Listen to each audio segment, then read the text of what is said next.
Hello everyone, welcome in today's current affair topic. तो आज हम बात करने जा रहे हैं चाइना की एग्रेसिव पॉलिसी। चाइना के जो लीडर थे माओ जेडोंग, उनका साफ साफ पॉलिसी यही था, फाइव फिंगर पॉलिसी। ये फाइव फिंगर पॉलिसी जो माओ जेडोंग ने स्टार्ट किया था, आज भी चाइनीज गवर्नमेंट इस चीज को फॉलो कर रही है। माओ जेडोंग की जो फाइव फिंगर पॉलिसी थी, उसके मतलब ये था कि तिब्बत जो है चाइना का राइट हैंड है। Part of Ladakh, Nepal, Bhutan, Sikkim and Arunachal Pradesh, ये इसके इंपॉर्टेंट पार्ट है। जिसकी वजह से हम चाइना की जो पॉलिसी है, लाइक 2017 में हमने देखा कि डोकलाम प्लेटू के बहुत ही क्लोज चाइना ने स्ट्रेटेजिक बॉर्डर रोड कंस्ट्रक्शन करना शुरू कर दिया था, जिसे इंडिया ने इसका कंसर्न किया और इंडिया ने इस चीज को अपनी वॉइस उठाई और 4 to 5 मंथ स्टैंड ऑफ देखने को मिला इंडिया एंड चाइना के बीच में। लेकिन 2017 के बाद से चाइना कंटिन्यूअसली यहाँ पर कंस्ट्रक्शन एक्टिविटी कर रहा। अभी यहाँ पर 30 villages very close to Doklam plateau China ने ऑलरेडी बना दिया है, ठीक है। और ये इतना सेंसिटिव इसलिए क्योंकि ये हमारे कंट्री का सबसे इंपॉर्टेंट कॉरिडोर है। सिलीगुड़ी कॉरिडोर के बहुत ही क्लोज है, जो कि नॉर्थ ईस्टर्न स्टेट को रेस्ट ऑफ द इंडिया से जोड़ता है। मतलब अगर चाइना किसी भी तरह का एक्टिविटी डोकलाम प्लेटू और भूटान के पास करता है, जो कि हमारे कंट्री के सिलीगुड़ी कॉरिडोर से के बहुत क्लोज है, तो कहीं ना कहीं हम इंडिया इसमें वनरेबल है। इंडिया को कहीं ना कहीं आगे नुकसान देखने को मिल सकता है। तो इसी पे आज हमारा सारा वीडियो है, इस पे हम लोग बात करेंगे कि चाइना किस तरह से ये विलेजेस को कंस्ट्रक्ट कर रहा है और हमारे लिए सिलीगुड़ी कॉरिडोर इतना इंपॉर्टेंट क्यों है। ओके, चलिए स्टार्ट करते हैं इस वीडियो को। तो अब जैसे बता दें पहले कि 2017 में इंडिया और चाइना के बीच में स्टैंड अप हुआ था। डोकलाम के पास चाइना ने स्ट्रेटेजिक रोड बनाना शुरू कर दिया था, जिसके बाद भूटान ने इंडिया से मदद मांगी थी। आपको बता दें कि भूटान और इंडिया का रिलेशन काफी अच्छा है। Both the country are friendship, बहुत अच्छा फ्रेंड्स है। हमारे नेबरिंग कंट्री में सबसे अच्छा रिलेशन अभी भूटान के साथ ही है। बाकी कंट्री के साथ आप देख सकते हो डिस्प्यूट है, बांग्लादेश के साथ, नेपाल के साथ, हम देखते हैं चाइना पाकिस्तान के साथ। लेकिन भूटान के साथ हमारा बहुत ही अच्छा फ्रेंडशिप है। तो भूटान की टेरिटरी में अगर चाइना किसी तरह का अगर वो एक्टिविटी करता है या उसका टेरिटरी को कैप्चर करता है, तो वो कहीं ना कहीं इंडिया को टारगेट कर रहा है, नॉट ओनली भूटान। भूटान के जरिए वो इंडिया के जो नॉर्थ ईस्टर्न स्टेट को उसको कहीं ना कहीं हार्म कर सकता है। लेकिन 2017 स्टैंड अप होने के बाद, सारे सेटलमेंट होने के बाद, फिर से चाइना का जो एग्रेसिव पॉलिसी है, that is five finger policy, वो रुक नहीं रहा, वो कंटिन्यूअसली इंक्रीज कर रहा है। जिसमें चाइना ने 22 विलेजेस भूटानिस टेरिटरी में बना दिया है, और जिसमें 8 villages very close to the Doklam plateau. और ये देखिए डोकलाम प्लेटू का लोकेशन है, और ये हमारा सिलीगुड़ी कॉरिडोर है, इसके कितने नजदीक में है।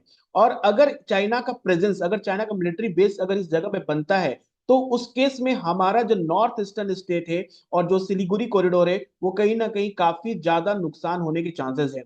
This settlement close to Chinese military basis threaten India Siliguri corridor, it's critical link to the north state. हमारा सिलीगुड़ी कॉरिडोर जो है कि नॉर्थ ईस्टर्न स्टेट पूरा इंडिया से डिपेंड रहता है, इसी सिलीगुड़ी कॉरिडोर से।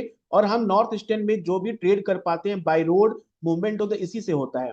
अब चाइनी गवर्नमेंट से जब पूछा गया कि आप ये रोड बना रहे, इसके पीछे क्या रीजन है, तो उन्होंने बता दिया this is a completely a poverty elevation scheme. मतलब कि जो चाइना में जो लोग गरीब हैं, जो पहाड़ी लोग हैं, जिनके पास कोई इंप्लॉयमेंट नहीं है, जिनके पास रहने के घर नहीं है, उनको ये एक तरह घर बनाकर दे रहे हैं ताकि जाके वहां पर रह सके।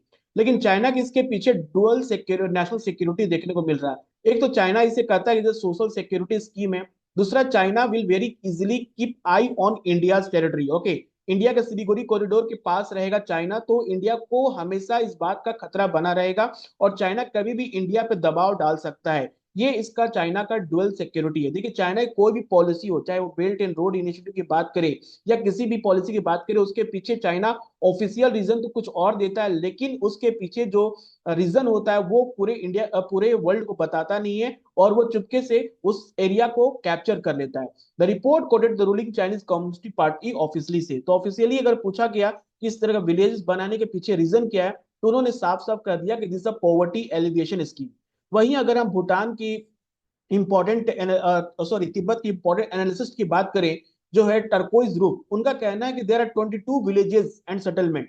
आप देखिए पूरे सेटेलाइट इमेज से, अगर ये यूएस का सेटेलाइट इमेज से, मैक्सर यूएस का सेटेलाइट इमेज है, ये दिखा रहा है 2020 में जो यहाँ पर विलेजेस बहुत कम है। और यहाँ पर आप देख सकते हैं किस तरह से विद इन 3 इयर्स इतने सारे कंस्ट्रक्शन देखने को मिल गए, यहाँ पर इतने सारे कंस्ट्रक्शन देखने को मिल गए। सो उनका कहना है कि 22 सच विलेजेस एंड सेटलमेंट, जिसमें से 752 रेसिडेंशियल ब्लॉक्स हैं, जिसमें 2284 फैमिली साइज यूनिट्स, मतलब इतने फैमिली रह सकते हैं, जिसमें फैमिलीज जो हैं वहां पर जो कैसे कैटेगरी के लोग हैं, जहां पर आपको कंस्ट्रक्शन वर्कर भी देखने को मिलेंगे, बॉर्डर पुलिस भी मिलने को देखने को मिलेंगे, और मिलिट्री भी लोग वहां पर देखने को मिल जाएंगे। इट मींस जितने भी ये कंस्ट्रक्शन हो रहे हैं वो हाई अल्टीट्यूड पे हो रहे हैं।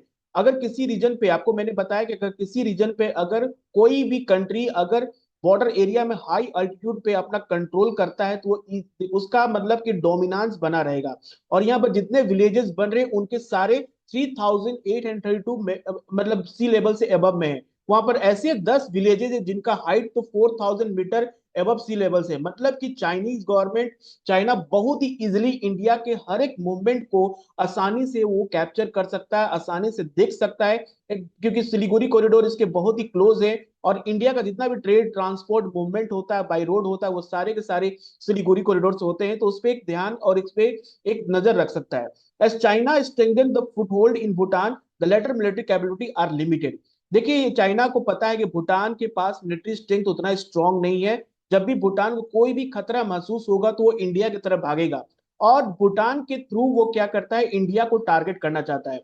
और सबसे अच्छी बात यहाँ पर यह भी देखने को मिल रही है कि जितने भी विलेजेस कंस्ट्रक्शन हुए हैं वो चाइनीज टाउन से बाय रोड कनेक्टेड है। मतलब कि in case of war, in case of कभी भी ऐसा सिचुएशन आता है इन फ्यूचर, तो Chinese soldier can easily reach very close to India's border with China. तो चाइना का इसमें क्या है, पॉलिसी स्ट्रेटेजिक कंस्ट्रक्शन भी है। और चाइना इससे क्या कर रहा है, सोशल सिक्योरिटी स्कीम को भी देखने को मतलब उसके ऑब्जेक्टिव को भी पूरा कर रहा है। अगर हम पूरे भूटान के टेरिटरी की बात करें तो this part is China occupied. Bhutan का जो डोकलाम प्लेटू, ये वेस्टर्न सेक्टर है, या नदर्न सेक्टर में भी चाइना ने पूरा कंट्रोल कर चुका है भूटान का ये सारे। अब देखिए सारे क्या है, इंडिया के आसपास हैं, इंडिया के बहुत ही क्लोज हैं। और चाइना का जितना अगर डोमिनेंस इस एरिया में इंक्रीज करेगा इंडिया के लिए उतना खतरा होगा। तो China is building cross border villages Bhutan western north eastern region यहाँ भी बना रहा, जिसमें 8 इन वेस्टर्न भूटान, 8 विलेजेस यहाँ पर वेस्टर्न भूटान बना रहा। दैट इज गिवन, भूटान ने 1913 में इस एरिया को दे दिया था तिब्बत, उस समय के 13 दलाई लामा को दे दिया था। This settlement aim to exert control over 89 square kilometre Doklam plateau, which hold strategic importance China tension with India. इस एरिया में चाइना इसलिए आ रहा है क्योंकि चाइना का चुंबी वैली भी यहाँ पर बहुत ही क्लोज है। और इस यहाँ से आने से क्या होगा कि China can easily take control over India's territory. Control over Doklam southern reach means अगर इस पे चाइना का ज्यादा कंट्रोल होता है तो this will be also threaten our India Siliguri corridor, a crucial link to the north eastern state, posing a significant security threat to India. India को कहीं ना कहीं इसमें सिक्योरिटी थ्रेट देखने को मिल सकता है। इसलिए इंडिया को इस पे एक स्टेप लेना पड़ेगा, इंडिया को कंसर्न इसमें दिखाना पड़ेगा कि क्यों चाइना इतना कंस्ट्रक्शन कर रहा डोकलाम प्लेटू के बहुत ही क्लोज है। अब हम बात करते हैं सिलीगुड़ी कॉरिडोर को। सिलीगुड़ी कॉरिडोर जो आप ये देख सकते हैं, नैरो जो पैसेज देख सकते हैं, इसी पैसेज को हम लोग सिलीगुड़ी कॉरिडोर कहते हैं।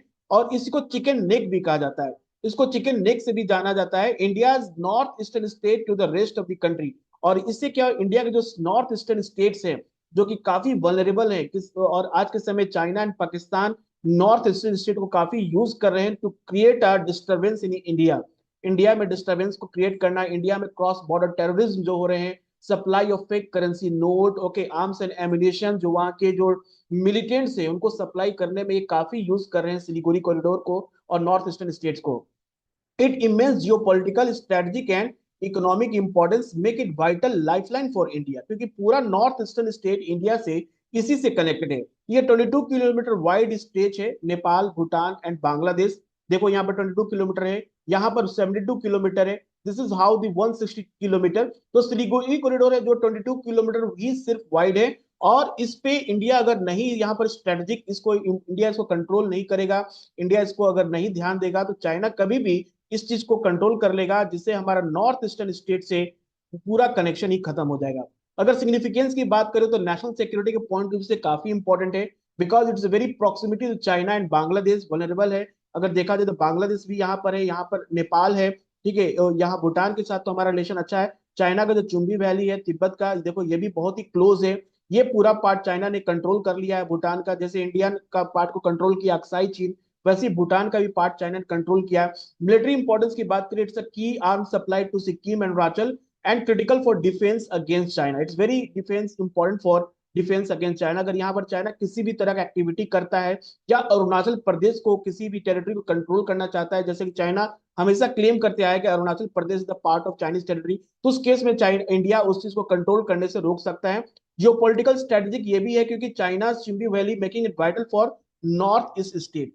तो इतना इस कॉरिडोर का इतना सारा इंपॉर्टेंट है, साथ में इसका इकोनॉमिक इंपॉर्टेंस भी काफी सारा है। अगर इकोनॉमिक इंपॉर्टेंस की बात करें तो जैसे भी जितने भी ट्रेड्स होते हैं, ट्रेड्स एंड कनेक्टिविटी होते हैं, ये सारे यहाँ से होते हैं। Vital route for linking the mainland India with the north east, provide access to Bhutan and Nepal also.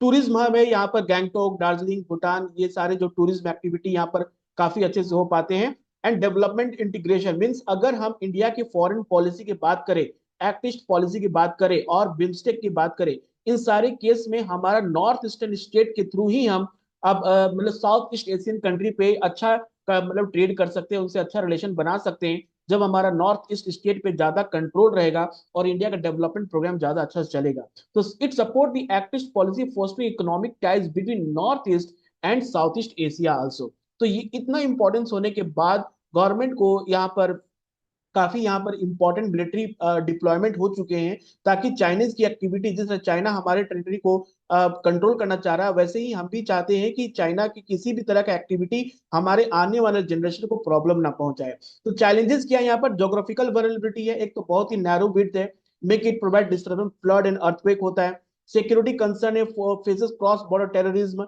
Illegal migration, smuggling and past insurgency issues यहाँ पर काफी देखने को मिले हैं। इंफ्रास्ट्रक्चर गैप है, lag in road and railway development, affecting transport and logistic efficiency.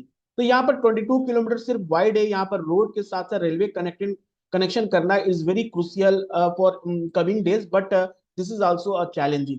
तो आगे देखते हैं कि इंडिया इस पे क्या स्टेप लेता है। ओके और जैसे भी जो होगा I will update with you. Okay, so this is all for today's current topic. We'll meet you and discuss another topic. Thank you everyone.